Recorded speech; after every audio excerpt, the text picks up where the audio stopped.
Hello students, welcome you all in Ranjana classes. स्वागत है आप सबका रंजना क्लासेस में। आज हमने सीडीपी के अंदर जो टॉपिक करना है वो है अडोलोसेंस स्टेज, किशोरा अवस्था। तो अडोलोसेंस स्टेज की अगर हम बात करें तो ये वर्ड कहाँ से आया है? अडोलोसियर से। अडोलोसियर एक लैटिन वर्ड है जिसका मीनिंग क्या होता है?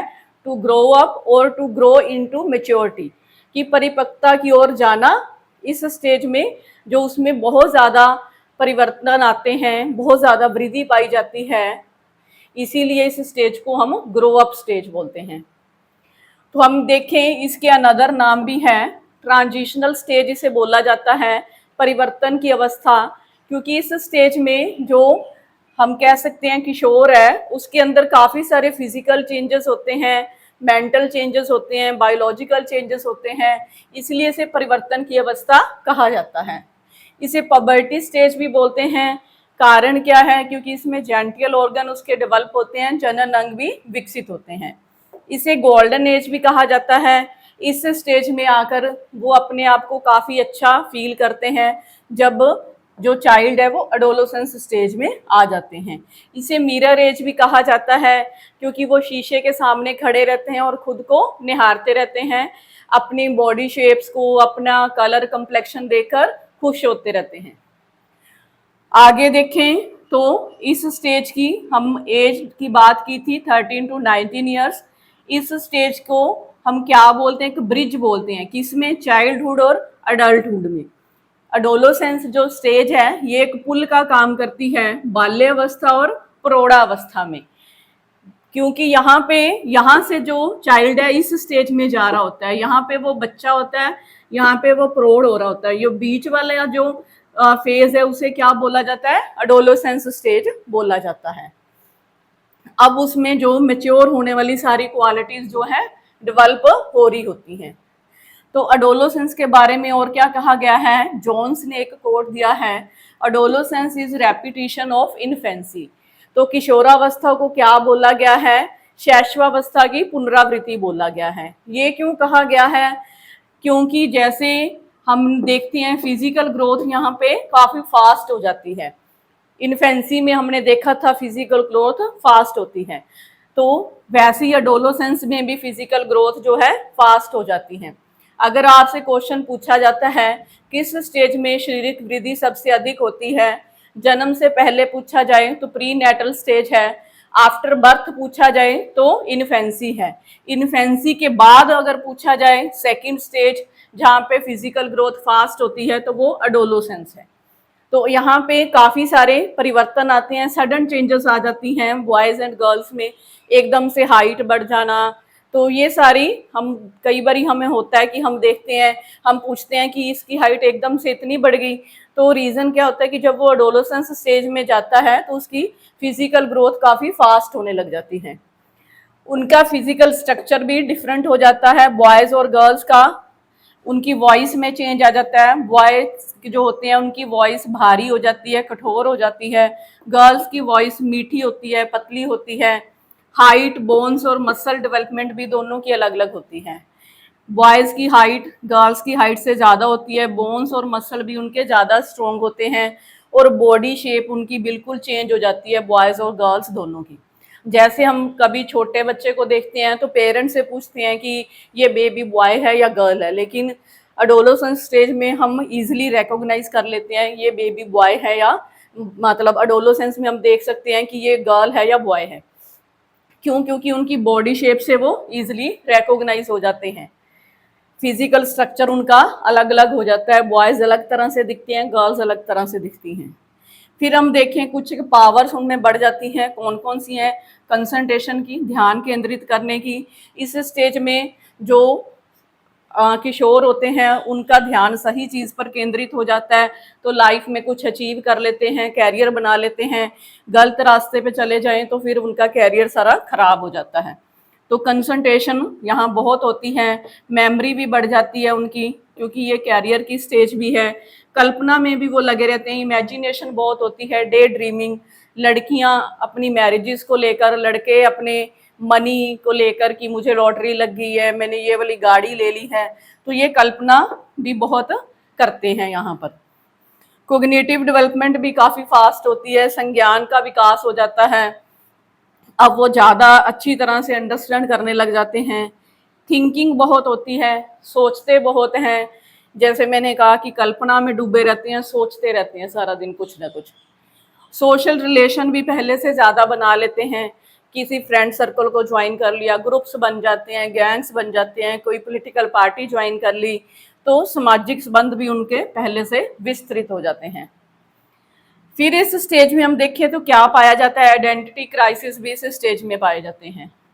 वो जानना चाहते हैं मैं कौन हूँ, मेरी समाज में क्या प्लेस है। ऐसी वो फैमिली में भी इम्पोर्टेंस चाहते हैं और सोसाइटी में भी इम्पोर्टेंस चाहते हैं। उन्हें लगता है कि मुझे एक रिस्पेक्ट दी जाए, मेरी अहमियत को समझा जाए। और वो क्या करते हैं, अनदर फीचर क्या है, हीरो वर्शिप, कि वो नायक पूजा करते हैं। उन्होंने अपने रूम में किसी हीरो हीरोइन की, जो हम कह सकते हैं, तस्वीर लगाई होती है, जिसकी वो ज़्यादातर पूजा करते भी देखे जाते हैं। आमतौर पर जो हमें अपने नायक ऐसे लोगों को बनाना चाहिए जो फ्रीडम फाइटर हों, जिन्होंने देश के लिए कुछ किया हो, या एपीजे अब्दुल कलाम हैं, इस तरह के जो हम कह सकते हैं पर्सनालिटीज़ हैं, वो हमारे हीरो होने चाहिए। लेकिन एडोलेसेंस में क्या होता है, हीरो हीरोइन को ही उन्होंने अपने आइडियल बना रखा होता है। वैसे ही अपने वो ड्रेसअप होते हैं, अपना हेयर स्टाइल भी वैसे ही बनाने की कोशिश करते हैं। हाँ जी, नेक्स्ट फीचर देखें तो अगर उन्हें सही गाइडेंस ना मिले तो वो डेलिक्वेंसी की तरफ भी चले जाते हैं, बाल अपराधी बन जाते हैं वो। जब तक जो एडोलेसेंस स्टेज में 18 ईयर तक हमारा, जैसे गवर्नमेंट का रूल है कि 18 ईयर तक जो है बालग नहीं समझा जाता, अडल्ट नहीं समझा जाता, तो 18 ईयर के बाद ही जैसे हमें वोट का राइट मिलता है, तो 18 ईयर से बिलो अगर कोई क्राइम कर लेता है कोई बच्चा, तो उसे क्या है, डेलिक्वेंट चिल्ड्रन बोला जाता है। तो इस चीज़ को रोकने के लिए हमें उन्हें प्रॉपर गाइडेंस देनी चाहिए। हाँ जी, नेक्स्ट देखिए कि फ्रेंडशिप और पीयर ग्रुप। हाँ जी, इसे वो क्या कहता है, इसे वो फैमिली से भी ज़्यादा इंपॉर्टेंस देता है। फैमिली उसके लिए पीछे होती है और फ्रेंड्स उसके लिए आगे होते हैं। तो जैसे हम आमतौर पर देखते हैं कि एक लड़के की किसी लड़के से फाइट हुई, तो बाकी सारा फ्रेंड सर्कल उसके साथ चल पड़ता है कि हाँ जी, उस लड़के को के साथ फाइट करनी है। तो एक लड़के के लिए जो बाकी लड़के उसके साथ चल पड़ते हैं, वो कारण क्या है, पीयर ग्रुप के प्रति लॉयल्टी। अपने फैमिली को झूठ बोलकर फ्रेंड्स के साथ मूवी देखने जाना। इवन कई जो ऐसे लड़के होते हैं जो इस तरह से डेलिक्वेंट चिल्ड्रन बन जाते हैं। तो नेक्स्ट जो हम देखें तो कुछ एक कोट्स हैं जो हमारे साइकोलॉजिस्ट की तरफ से दिए गए हैं। स्टैनले हॉल हैं, बहुत ही हम कह सकते हैं कि एमिनेंट पर्सनैलिटी हैं। तो इन्होंने 1904 में अपनी बुक लिखी थी एडोलेसेंस, जिसमें उन्होंने क्या कहा था एडोलेसेंस को, adolescence is a stage of stress and storm. इन्होंने क्या बोला था कि एडोलेसेंस जो है तनाव और तूफान का काल है, क्योंकि इस स्टेज में जो बच्चे के माइंड के अंदर काफ़ी सारा स्ट्रेस रहता है, उसने अपनी पहचान भी बनानी होती है, फ्रेंड सर्कल के साथ भी वो लॉयल रहना चाहता है। तो इस तरह से फिजिकल चेंजेस भी उसके अंदर काफ़ी सारे आ रहे होते हैं, जिसके कारण वो तनाव में रहता है। काफ़ी सारे तूफान उसके माइंड में चलते रहते हैं कि फैमिली से झूठ बोलकर फ्रेंड्स के साथ देना। और कई बारी क्या होता है, कुछ एक गर्ल्स जल्दी मैच्योर हो जाती हैं या कुछ एक बॉयज़ जल्दी मैच्योर हो जाते हैं, तो इसके कारण भी वो जो तूफान उनके दिमाग में चलते रहते हैं। कई बार वो अपनी बॉडी शेप से भी सेटिस्फाइड नहीं होते, इसके कारण भी वो स्ट्रेस में रहते हैं। हाँ जी, नेक्स्ट जो कोट है वो किलपैट्रिक का है। इन्होंने क्या बोला है, adolescence is a difficult period of life. किशोरावस्था को इन्होंने जीवन का कठिन काल बोला है। तो जैसे ही हमने देखा कि इस स्टेज में जो किशोर है उसके अंदर काफ़ी सारी चेंजेस आती हैं, शारीरिक परिवर्तन काफ़ी होते हैं, इसी के कारण इसको जो है कठिन काल भी बोला गया है। जैसे जोन्स ने भी बोला था कि adolescence is a repetition of infancy. Infancy जैसी सेम फीचर जो है एडोलेसेंस में भी आ जाती हैं। हाँ जी, देखते हैं एक बारी रीकैप करते हैं क्या क्या हमने देखा। कि एडोलेसेंस स्टेज की हमने बात की, किस वर्ड से निकला, लैटिन वर्ड एडोलोसियर से। क्या मतलब है, टू ग्रो अप और to grow into maturity. As देखें तो 13 to 19 ईयर्स। तो ये क्या करती है, एक ब्रिज का काम करती है किसमें, बाल्यावस्था और प्रौढ़ावस्था में। क्या क्या इसके नाम है, परिवर्तन का काल, ठीक है, जो जेंटियल स्टेज भी बोलते हैं, जनन अंगों की अवस्था, गोल्डन एज सुनहरी आयु, और मिरर एज शीशे के सामने खड़े रहने वाली आयु भी यही होती है। तो इसे हमने और क्या देखा कि एडोलोसेंस को क्या बोला गया, रेपिटेशन ऑफ इन्फेंसी। जैसे इन्फेंसी में फिजिकल ग्रोथ फास्ट होती है, वैसे ही एडोलोसेंस में भी फास्ट होती है। चाइल्डहुड में ये स्लो हो जाती है, जैसे इन्फेंसी में फास्ट है, चाइल्डहुड में स्लो होती है, और एडोलोसेंस में फिर फास्ट हो जाती है। काफ़ी सारे सडन चेंजेस आते हैं जो बॉडी के अंदर, जिसके कारण, ये कारण क्या होता है, हार्मोनल चेंजेस कई आ रहे होते हैं, बॉयज़ की वॉइस और गर्ल्स की वॉइस में डिफरेंस पाया जाता है, हाइट, बोन्स और मसल की डेवलपमेंट भी दोनों की अलग अलग हो जाती है, बॉडी शेप दोनों की बिल्कुल डिफरेंट हो जाती है। कई सारी पावर्स उनकी बढ़ जाती हैं, कंसंट्रेशन करने की, मेमोरी की, इमेजिनेशन की, कॉग्निटिव डेवलपमेंट भी पहले से ज़्यादा हो जाती है, सोचने भी ज़्यादा लग जाते हैं, और सामाजिक संबंध भी पहले से ज़्यादा बना लेते हैं। आइडेंटिटी क्राइसिस, पहचान का संकट पाया जाता है, सोचते हैं मैं कौन हूँ, मेरा क्या स्थान है, हीरो वर्शिप्स भी करते हैं, डेलिक्वेंसी की तरफ चले जाते हैं अगर प्रॉपर गाइडेंस ना मिले।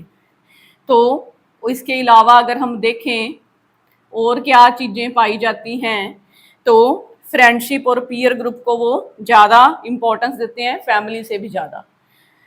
तो स्टैनले हॉल ने एक बुक लिखी थी एडोलोसेंस, तो इसे उन्होंने क्या बताया, इसमें एडोलोसेंस को क्या बताया, stage of stress and storm, तनाव और संघर्ष का, तूफान का काल उन्होंने बताया।